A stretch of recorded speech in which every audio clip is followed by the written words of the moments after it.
प्रेरणा, तुम जहां हो वहीं रुकना, तुम घबराना नहीं है। मैं अभी गाड़ी में से टॉर्च लेके आता हूँ। तुम यही रहना। हाँ,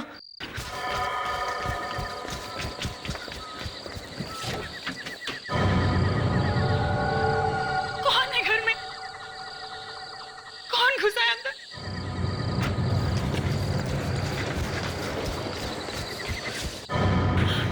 ये लो प्रेरणा।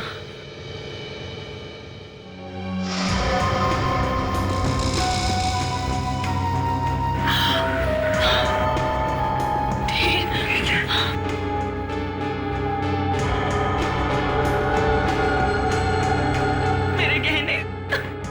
देखो प्रेरणा,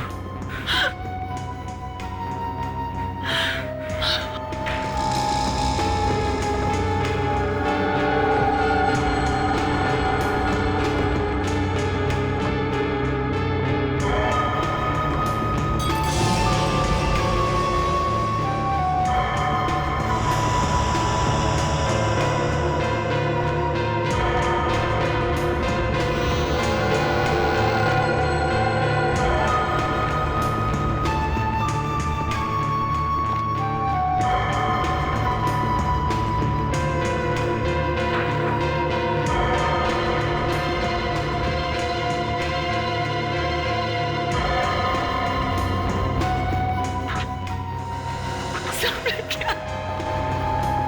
मेरा एलसीडी प्लेयर, मेरे सारे गहने सब ले गया।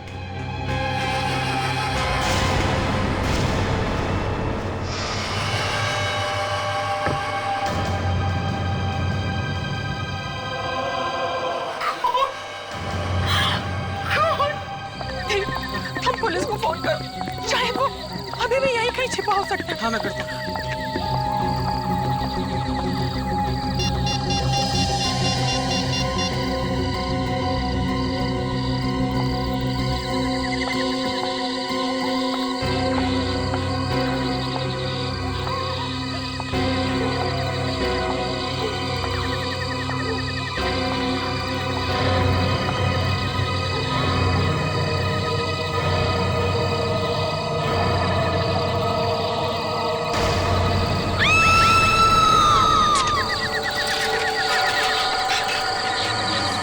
किसी भी तरह आप उस आदमी को पकड़ लीजिए। देखिए देखिए हमारे घर की क्या हालत की है उसने। अब घबराइए मत, कुछ नहीं होगा। कहाँ है? सर वो वहां पर सर।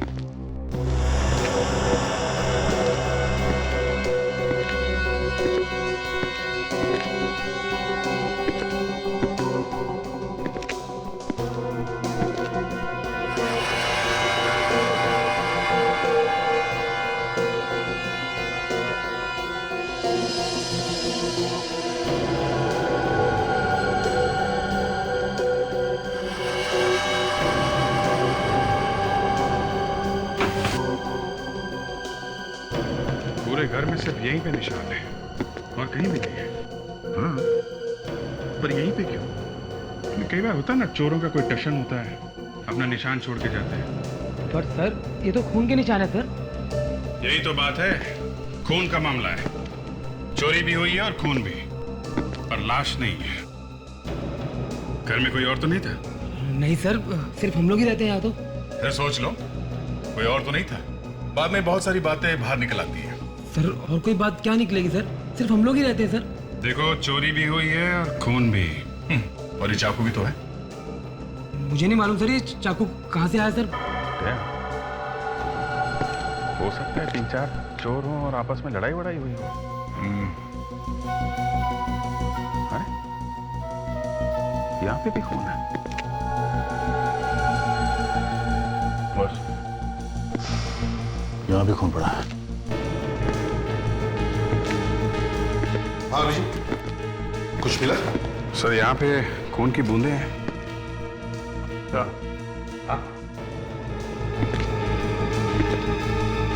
यहाँ बहुत ज्यादा खून पड़ा हुआ है। यहाँ तो ज्यादा है।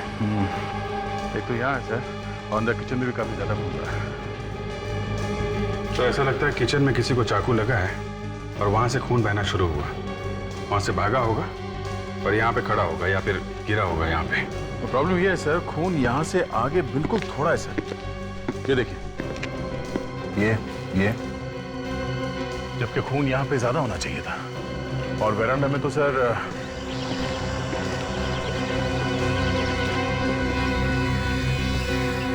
कहीं भी एक बूंद नहीं है सर, एकदम साफ है।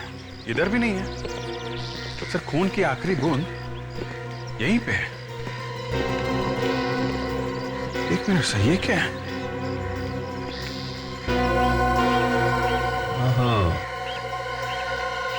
किसी इंसान की खाल लगी हुई है। ओह, तभी मैं सोच रहा हूँ सब उल्टा पुल्टा है सर। यहाँ पे किसी को चोट लगी है, मतलब कोई अंदर जा रहा था जब चोट लगी। शायद किचन में चाकू नहीं चला है क्या? शायद नहीं। तो सर चाकू पे खून तो लगा हुआ है। सर, चाकू पे खून लगा हुआ है, फिर भी किसी ने किसी को चाकू से नहीं मारा। ये कैसे हो सकता है सर? फ्रेडेक्स, बूढ़े आदमी को लेके आओ। Yes sir.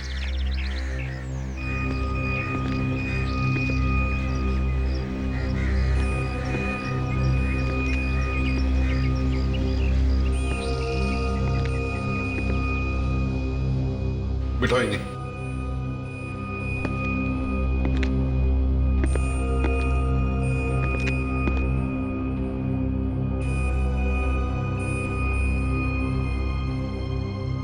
इनका पैर चेक करो।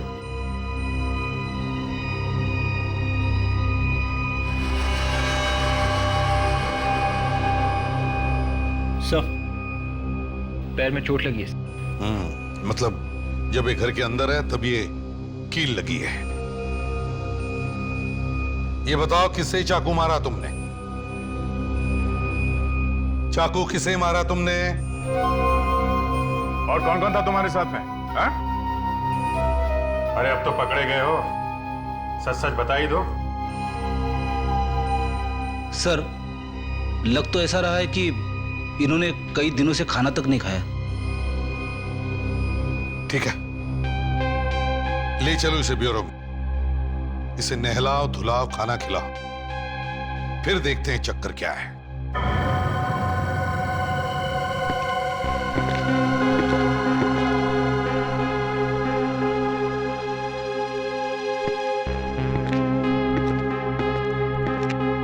बड़ी अजीब बात है, देखकर लगता है कि इन्हें एहसास ही नहीं कि आसपास क्या हो रहा है। ये सब ड्रामा भी हो सकता है सर। अभी जो ड्रामा तो नहीं लगता है, शायद इन्हें सचमुच एहसास ही नहीं है कि क्या हो रहा है। और वैसे भी कोई गरीब आदमी नहीं लगता है। इसने जो कपड़े पहने थे किसी अच्छे दुकान से महंगे कपड़े लिए हैं, और हाथ में अंगूठी देखी, बहुत महंगी है। सर कपड़े वपड़े कहीं से चुरा भी सकते हैं। सर, इस आदमी की हालत बहुत खराब है। केस ऑफ डिमेंशिया हो सकता है। डिमेंशिया? हाँ सर, डिमेंशिया में इंसान सब कुछ भूल जाता है, उसे कुछ याद नहीं रहता। उसे खाना कैसे खाते हैं ये भी याद नहीं रहता, कौन है कहाँ है कुछ भी याद नहीं रहता उसे। अरे तो फिर पता कैसे चलेगा कि इसके कपड़ों में वो खून आया कहाँ से और वो चाकू कहाँ से आया इसके पास? ये बताना मेरे लिए मुश्किल है, लेकिन इतना मैं जरूर कह सकता हूँ कि ये आदमी किसी का खून नहीं कर सकता। बॉस, चाकू के ऊपर जो उंगलियों के निशान हैं वो इसी आदमी के। देखा सर, मैं कह रहा हूँ इस आदमी का इस केस के साथ कोई ना कोई कनेक्शन जरूर है। साळुंखे, इस आदमी के कपड़ों पर जो खून मिला है वो, इसके कपड़ों पर जो खून मिला है वो AB पॉजिटिव। और इस आदमी का ब्लड ग्रुप? इस आदमी का ब्लड ग्रुप B पॉजिटिव। मतलब किसी ना किसी का खून तो हुआ है। हाँ, खून तो हुआ है। और ये कुछ बोलने को तैयार ही नहीं। किसी तरीके से लाश मिले तो बात कुछ आगे बढ़े। बॉस, इस आदमी के जूतों और कपड़ों में से जो मिट्टी मुझे मिली है उसमें कुछ अजीब अजीब तरीके की चीजें मिली है। क्या? जैसे एक तो लोहे पर जो जंग लगती है, रस्ट, वो मिली है, थोड़ी सी ग्रीस मिली है, और कुछ अजीब तरीके के लोहे के छोटे छोटे टुकड़े मिले। और इतना ही नहीं, यही सारी चीजें मुझे उस चाकू पर से भी मिली। रस्ट, ग्रीस, लोहे के टुकड़े, इसका मतलब है सर कोई गैराज हो सकता है। सर एक फोन आया था सर, पीरी में एक लाश मिली है। पीरी में? हाँ सर, यहाँ से 50 किलोमीटर दूर एक स्क्रैप यार्ड में लाश मिली है सर। स्क्रैप यार्ड में? सर स्क्रैप यार्ड में तो ये सब मिलता है, जंग लगी मिट्टी, लोहे के टुकड़े, ग्रीस। You're right, Abhijit. कहीं ये वही लाश नहीं है जिसे हम ढूंढ रहे हैं?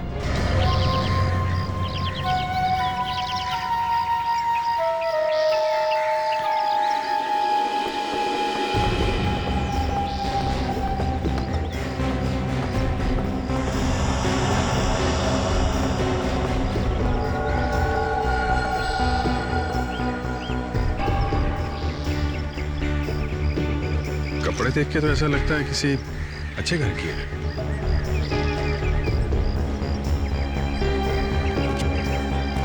हाँ तो वॉचमैन, तुम कह रहे थे कि तुम्हें मालूम ही नहीं पड़ा कि ये लाश यहाँ आई कैसे है? जी सर।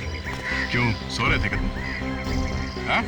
वो ज्यादातर मैं यहाँ नहीं होता हूँ सर, और यहाँ कोई ऐसी चीज भी नहीं है जो चोरी हो जाए सर।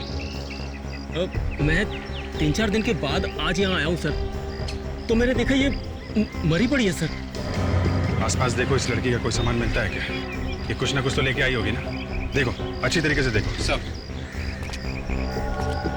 सर सैंडल पे कुछ लगा हुआ है सर।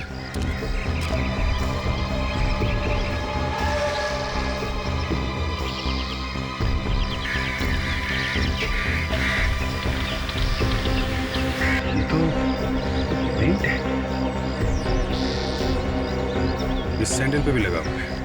सर दोनों पेंट अलग अलग है सर। इसका मतलब ये लड़की किसी ऐसी जगह गई है जहां जमीन पे पेंट गिरा हुआ था। जी, इस वॉचमैन ने तो देखा ही नहीं इस लड़की को यहाँ पे, ये था ही नहीं यहाँ पे है? लड़की का गला काटा गया था, काफी खून बहा होगा, मगर यहाँ आसपास खून की एक बूंद भी नहीं है।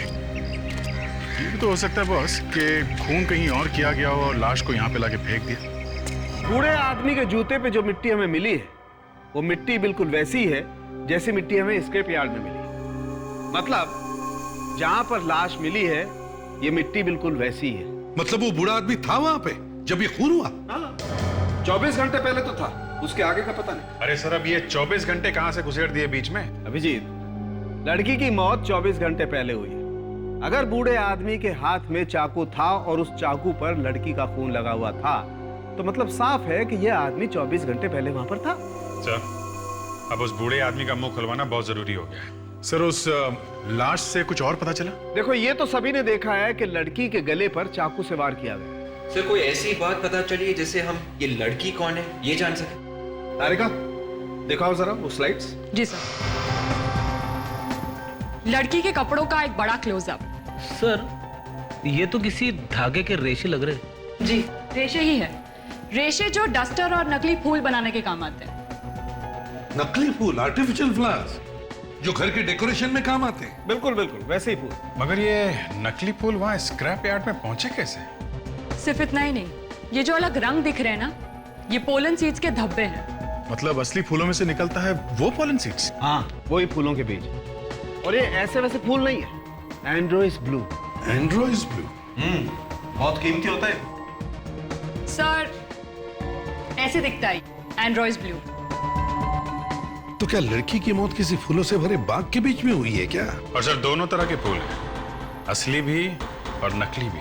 सर, ये भी तो हो सकता है कि खूनी स्क्रैप यार्ड में जाने से पहले किसी फूलों की दुकान में गया हो, किसी फ्लैरिस्ट के यहाँ। या तो ये लड़की गई हो फूलों की दुकान में, फ्लोरिस्ट शॉप में फूल खरीदने के लिए। वहीं पे मिलेंगे ये दोनों, असली फूल और नकली फूल भी।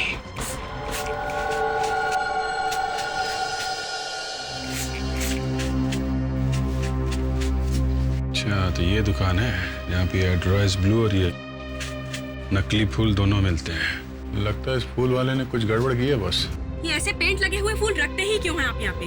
उनकी ज्यादा डिमांड है मैडम, वही तो ज्यादा बिकते हैं। ये रंग जाएगा कि नहीं? निकल जाएगा, कल तक निकल जाएगा, बस घर जाके धोइएगा। ये क्या हुआ है? कुछ नहीं, थोड़ा सा रंग लग गया। थोड़ा सा दूर से ही दिख रहा है। लेकिन लगा कैसे ये? बस यूं ही इधर कहीं। ये लोग असली फूलों के साथ नकली फूल रखते हैं और उसके बाद उस पे हाथ से रंग लगा देते। तो क्या हुआ, कोई गुनाह किया क्या? मैडम, ये हमारा बिजनेस है, बिजनेस। मैं तुम्हारी शॉप पे आज के बाद दोबारा कभी नहीं आऊंगी। देखो, हम लोग सीआईडी से। ये फोटो देखो जरा। ये लड़की यहाँ पे आई थी क्या कभी? ये तो कल ही आई थी। ये लड़की आई थी? हाँ, कल उसने 15 बुके खरीदे। 15 बुके? जी, एक नहीं दो नहीं, पूरे 15। अरे लेकिन 15 बुके किस लिए? वो अलग अलग लोगों को देने के लिए। अच्छा, उसके कपड़ों पे भी ऐसे ही कलर लगा था कि जैसे इनके कपड़ों पे लगा है? उसमें मेरा कोई कसूर नहीं था सर, वही पेंट के डिब्बे से टकरा गई। कल वो लड़की फोन पर किससे झगड़ा कर रही थी, बोल रही थी कि वो उसके घर पर आने वाली है। मैंने तो उसके लिए टैक्सी भी बुला के लाई थी। तुमने उसके लिए टैक्सी मंगवाई थी? जी। कहाँ के लिए? वर्ली सी फेस। वर्ली सी फेस, ओके। वर्ली सी फेस जाके एक एक फ्लैट चेक करते हैं।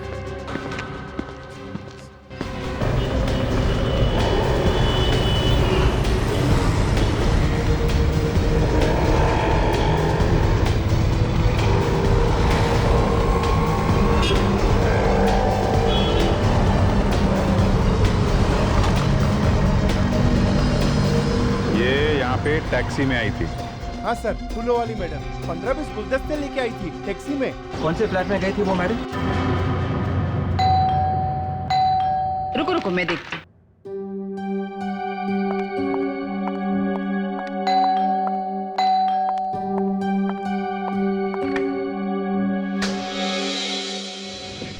देवेन है घर में? हाँ, लेकिन आप? हम लोग सीआईडी से। सीआईडी?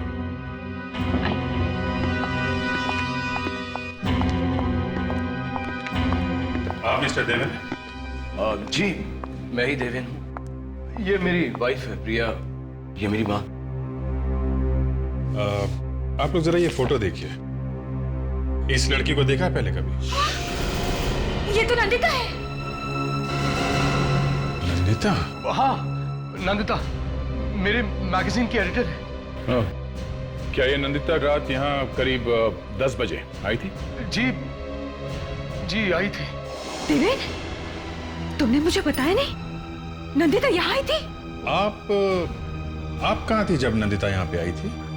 मैं कल किटी पार्टी में गई थी। और आप थी यहाँ पे? मैं शॉपिंग से लौट रही थी। ओह, इसका मतलब जब नंदिता यहाँ पे आई तो आप घर में अकेले थे? जी हाँ अकेला था। क्यों आई थी नंदिता यहाँ पे? मैंने आपको बताया ना, वो मेरे मैगजीन की एडिटर है, तो नई मैगजीन के लॉन्च की बधाई देने आई थी। उसने मुझे एक बुके दिया। और आपने उसे मार दिया? क्या? अरे नहीं, ये क्या कह रहे हैं आप? हाँ, तुमने उसे मार दिया और फिर उसकी लाश को वहां स्क्रैप यार्ड में जाके फेंक दिया। क्यों? अरे नहीं, मैं ऐसा क्यों करूंगा? वो तो यहाँ सिर्फ 10 मिनट के लिए थी। कह रही थी कि ऑफिस में फोटोशूट है और उसे दूसरे लोगों को बधाई देनी है और बुके बांटने, तो वो चली गई ऑफिस। चलिए आपके ऑफिस चलते हैं। आइए, चलिए आइए।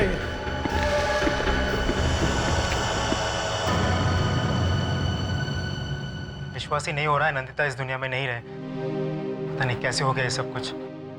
वही तो हम भी ढूंढने की कोशिश कर रहे हैं कि ये सब हुआ कैसे। एक बात बताओ, नंदिता कल ऑफिस आई थी क्या? नहीं सर, शायद कल नंदिता ऑफिस आई नहीं थी। शायद मतलब? सर एक्चुअली कल हम बहुत बिजी थे। हमारी मैगजीन का इंटरनेशनल एडिशन लॉन्च हो रहा है, उसी के चक्कर में लगे हुए थे और किसी को ध्यान ही नहीं रहा। कमाल है, किसी को भी ध्यान नहीं रहा कि नंदिता कल यहाँ पे आई थी या नहीं।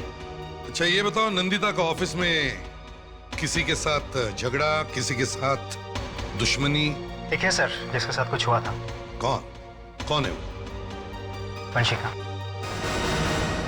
प्रतीक, तुम्हारा दिमाग तो ठिकाने पर है। सो वो एक साथ ऑफिस में काम करते हैं तो छोटे मोटे झगड़े होते ही रहते हैं। और सर उसकी कुछ और ही प्रॉब्लम थी। कैसी प्रॉब्लम? सर उसके बॉयफ्रेंड ने उससे शादी करने से मना कर दिया था और इसी बात में उनके बीच झगड़े भी होते थे। क्या नाम क्या था उसका? सर नाम तो नहीं मालूम, लेकिन वो अक्सर ऑफिस के बाद उससे मिलने जाती थी टैक्सी लेके कुलाबा। कुलाबा में कहाँ? सर वो तो नहीं पता। किसी को तो पता होगा। आप में से किसी को मालूम है कि नंदिता कोलाबा में कहाँ जाती थी? सर रूही को पता होगा। अब ये रूही कौन है? रूही नंदिता की बहन। काश मैं अपनी बहन को बचा पाती। अगर मुझे पता होता तो मैं शायद उसकी मदद कर पाती और शायद। हमें भी बहुत दुख है आपकी बहन की मौत का। ये लीजिए पानी पीजिए। Thank you. रूही जी, आपके और नंदिता जी के संबंध कैसे थे? अच्छे ही थे। तो आपको उसकी हर बात के बारे में सब कुछ मालूम ही होगा। आप लोग साथ में ही रहते थे ना? सर वो एक्चुअली नंदिता मेरी सगी बहन नहीं थी। ओह, सगी नहीं थी तो मतलब दुश्मन थी हैं? कोई संबंध नहीं था आपस में आपके? नहीं नहीं, ऐसी बात नहीं है। मैं तो उसे अपनी सगी बहन ही मानती थी, लेकिन वो मुझे नहीं मानती थी। उसके डैडी ने मेरी माँ के साथ दूसरी शादी की। उसने मुझे कभी माफ नहीं किया, ना ही माँ को। क्या आपको मालूम था कि नंदिता का अफेयर एक आदमी के साथ में चल रहा था? उसका एक बॉयफ्रेंड था। बॉयफ्रेंड? हाँ। मैंने सिर्फ एक बार नंदिता को किसी आदमी के साथ फोन पर बात करते हुए सुना था। काफी रात हो चुकी थी, शायद वो उसका बॉयफ्रेंड था। और नंदिता अक्सर गुरुवार और शनिवार रात को घर से गायब रहती थी। शायद वो उसी के साथ रहती होगी इस वक्त। तो फिर रूही जी, आपको तो मालूम ही होगा कि नंदिता जाती कहाँ थी? नहीं नहीं? नहीं, सिर्फ एक बार शायद नंदिता को टैक्सी नहीं मिल रही थी, तब उसने करीब रात 11:30 बजे मुझे फोन करके कुलाबा में बुलाया था। एक रेस्टोरेंट था, फ्लोरा इंपेरियल, वहीं बुलाया था उसे पिकअप करने के लिए। उस दिन उसका मूड काफी खराब था और वो अकेली भी थी। शायद उसका उसके बॉयफ्रेंड के साथ झगड़ा हो गया था। ठीक है, अब जा सकती है। विवेक, जरा इन्हें छोड़ा। कोलाबा सर, नंदिता ऑफिस से कोलाबा के लिए टैक्सी मंगवाती थी। फ्लोरा इंपीरियल होटल, चल के देखना चाहिए। इस लड़की को पहचानते हो? हाँ सर, ये यहाँ पे अक्सर आया करती थी। इसका खून हो गया है। हाँ। ये पहले से यहाँ टेबल बुक करा लिया करती थी। और सर ये ज्यादातर 12 नंबर टेबल पर बैठती थी। Table number 12? अच्छा, ये अकेले आती थी या इसके साथ में कोई और भी आता था? एक आदमी और आता था सर। कौन था वो? कुछ मालूम है उसके बारे में? टेबल नंबर 12 पर ज्यादातर विशाल रहता है। एक सेकंड सर। विशाल। जी सर। सर विशाल। ये फोटो देखो, पहचानते हो इसे? जी सर, पहचानता हूँ। इस लड़की के साथ में जो आदमी आता था उसको भी पहचानते हो? नहीं सर। अच्छा, ये पैसे कैसे देते थे? कैश से या क्रेडिट कार्ड से? हाँ सर, कैश से। अच्छा, इस आदमी के बारे में कुछ और बता सकते हो आप लोग? हाँ सर, 1-2 बार उसने हमारा कार्ड भरा था, ये जानने के लिए कि सर हमारे होटल की सर्विसेज कैसी हैं। कार्ड दिखा सकते हो? हाँ जी सर। ज्यादातर लोग एड्रेस और टेलीफोन नंबर लिखते हैं उस पर। बात के चोर की लंगोटी सही। सर ये रहा। माय गॉड, ये नहीं, तुम ऐसे नहीं मानो।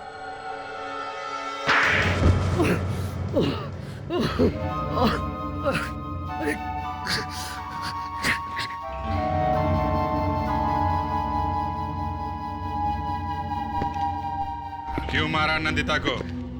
हाँ?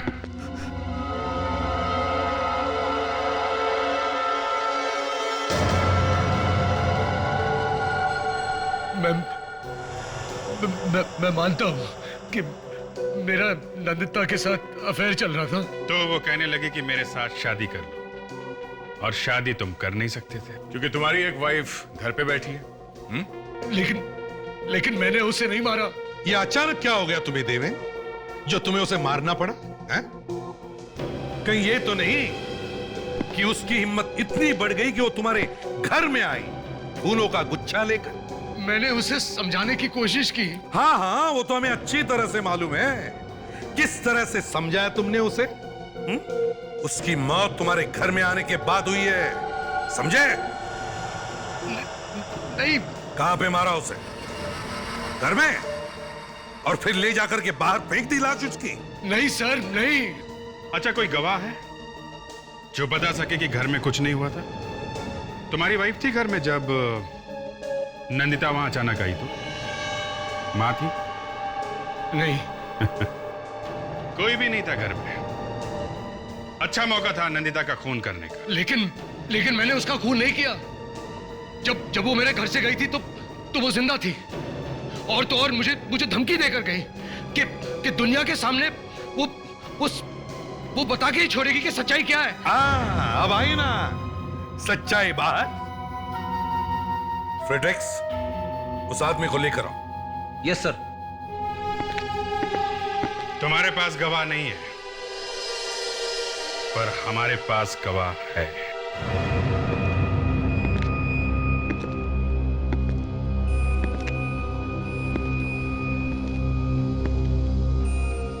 इस आदमी ने देखा है खून होते हुए।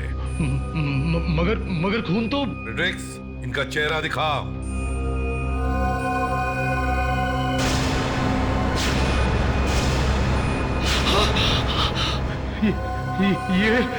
ये तो पहचानते हो इन्हें? हाँ? ये वहीं पे थे जहां पे खून हुआ था।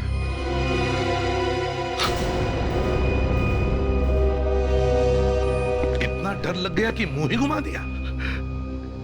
ये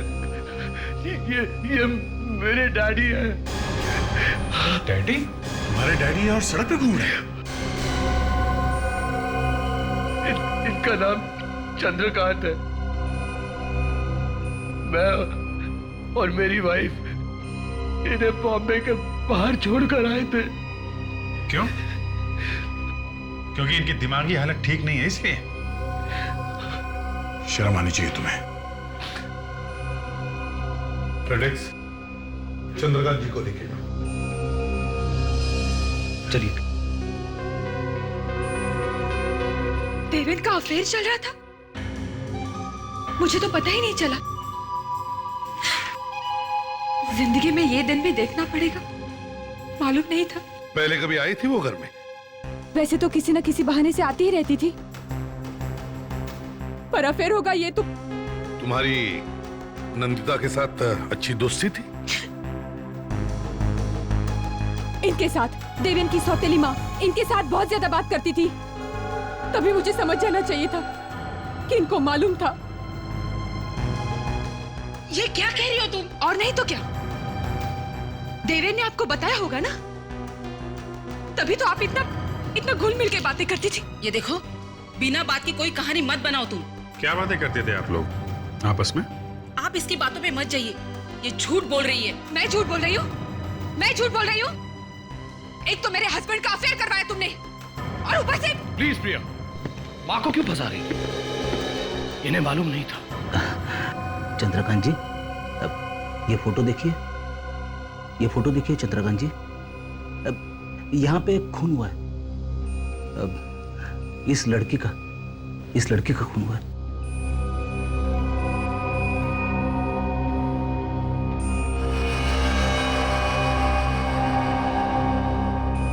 याद आ जाएगा, याद आ जाएगा, डोंट वरी। देवेन, क्या इन्हें वाकई मालूम नहीं था कि तुम्हारा अफेयर चल रहा था नंदिता के साथ? हाँ? मालूम था?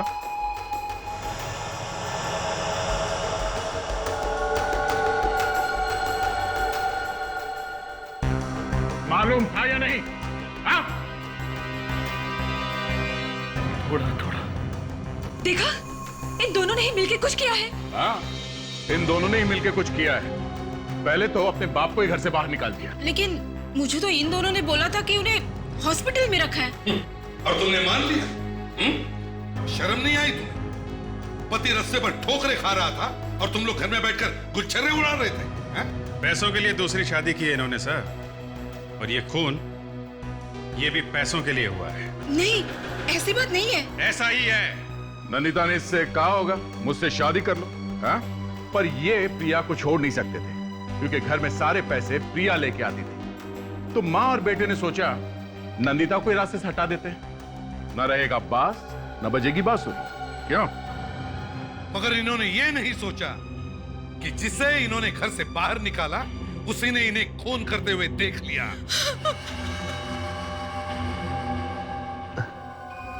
क्या हुआ? कुछ याद आया?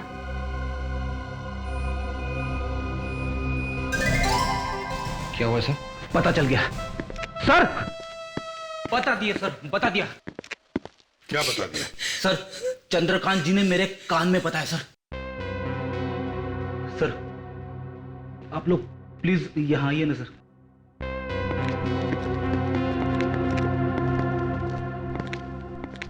चंद्रकांत जी ने सिर्फ एक शब्द बोला सर। क्या क्या बोला? बेल। बेल? हाँ सर, घंटी। घंटी? अभिजीत, एक बात समझ में नहीं आ रही है, ये जो बेल की साउंड, मेरा मतलब है ये घंटी की आवाज, चक्कर क्या है? सर, घंटी की आवाज से चंद्रकांत जी खूनी के बारे में कुछ बताना चाहते हैं। ये हो सकता है, ये हो सकता है। सर, मैंने सारी आवाजें डाल दी है सर कंप्यूटर में। गुड, अब शुरू करो।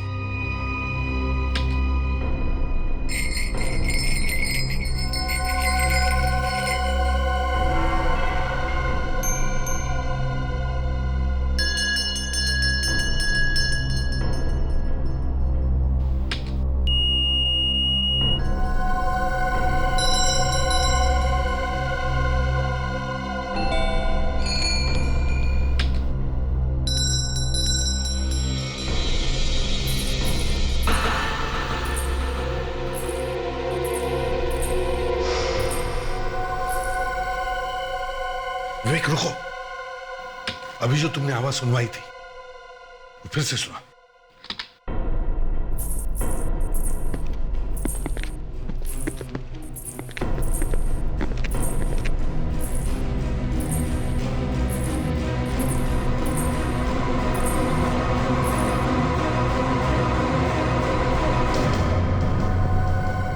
तो इस आवाज के साथ खूनी का कनेक्शन है सर। हाँ, ये बात सही है अभिजीत, मगर आवाज सुनते ही चंद्रकांत जी इधर उधर क्या देख रहे थे? किसे ढूंढ रहे थे? शायद खूनी को। एक काम करो, नंदिता की लाश हमें स्क्रैप यार्ड में मिली है, वहीं पे पता चल जाएगा इस आवाज के पीछे राज क्या है। ये हील का टुकड़ा हमें यहाँ मिला है, यहाँ पे। ये उसके सैंडल में से तभी टूटा होगा जब वो अपनी जान बचाने के लिए भाग रही थी, मगर वो ज्यादा दूर तक भाग नहीं सकी और यहाँ पर खूनी ने उसका गला काट दिया। सर, अगर ये लड़की यहाँ पे गिरी है और उसका इतना सारा खून बहा है, तो फिर वो यहाँ से वहाँ तक चल के गई कैसे होगी जहाँ पे उसकी लाश मिली? मरने के बाद फिर से जिंदा हो गई? इसका मतलब है फ्रेडी वो जिंदा थी। मौत सामने खड़ी हो तो न जाने कहाँ से ताकत आई जाती है। चक्कर ये है कि ये नंदिता यहाँ आई क्यों? किसी ने बुलाया होगा उसको यहाँ मिलने के लिए। बुलाया होगा तो देवेन के घर से निकल के तो वो उसने टैक्सी ली थी और अभी तक वो टैक्सी वाला नहीं मिला जिसके टैक्सी में बैठ के वो यहाँ आई है। सर, वो यहाँ टैक्सी में आई ही नहीं। क्या मतलब? फिर कैसे आई? किसी की गाड़ी में बैठ के आई है सर। मतलब देवेन के घर से निकली जब वो फूलों का गुच्छा लेके, तो किसी और से भी मिली? हाँ सर, 14-15 फूलों के गुच्छे थे उसके साथ में सर, सारे के सारे बांटने थे। तो सर, जहां तक मुझे याद है, देवेन बोल रहा था कि नंदिता ने जाते जाते ये कहा था कि वो ऑफिस जा रही है। ऑफिस? वेरी गुड फ्रेडी, कभी कभी तुम्हें सही टाइम पे याद आता है। चलो ऑफिस चलते हैं। वही जो होता है आखिर हो ही गया। क्या क्या हो गया? वो जो होता है खूनी। खूनी? हाँ, खूनी। खूनी यहीं पर है। हाँ, यहीं पर तुम में से ही कोई है। अब झूठ ज्यादा देर तक टिक नहीं सकेगा। हाँ? नंदिता उस दिन यहाँ ऑफिस में किसी आदमी को फूलों का गुच्छा देने आई थी। कौन है वो आदमी? सामने आ जाए। जिस किसी को भी उसने फूलों का गुच्छा दिया सामने आ जाए। हाँ? अब आप सब लोग एक एक करके कैबिन में आ जाए। किस लिए? अंदर हमारा एक आदमी बैठा है और वो खूनी को जानता है। जैसे ही वो खूनी को देख लेगा उसे तुरंत पहचान लेगा। समझे?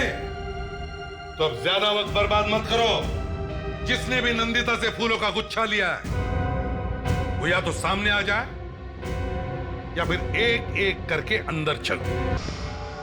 आइए।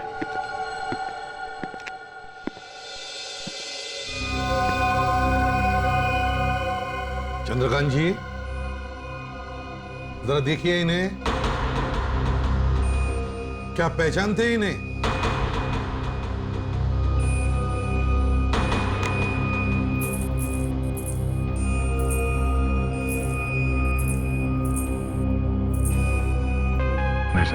ये नहीं है। ठीक है, आप जाइए।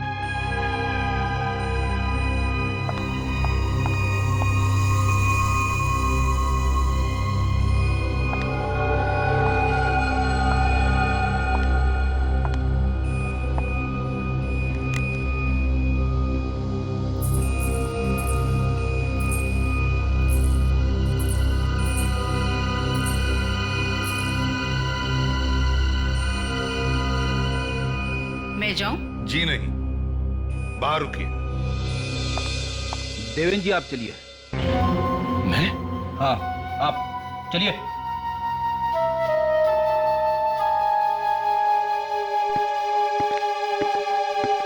अगला नंबर आपका है प्रिया जी। मेरा? जी।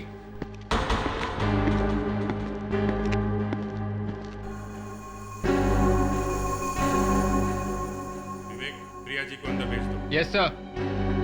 चलिए।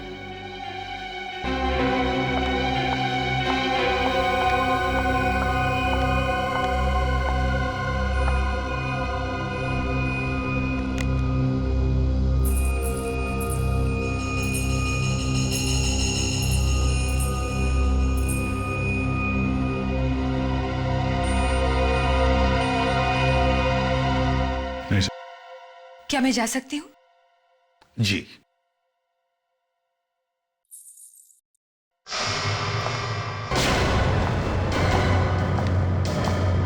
एक मिनट प्रिया जी।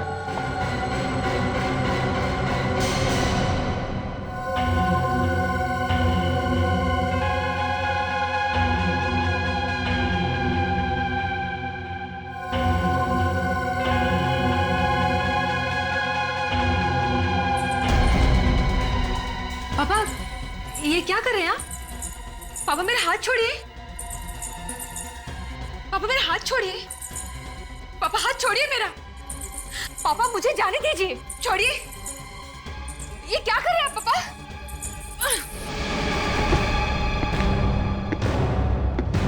तो वो तुम ही हो।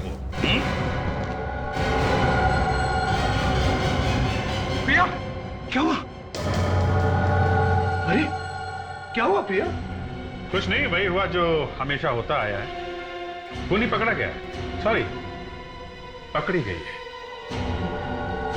कौन है खूनी? यही है जो तुम्हारे सामने खड़ी है।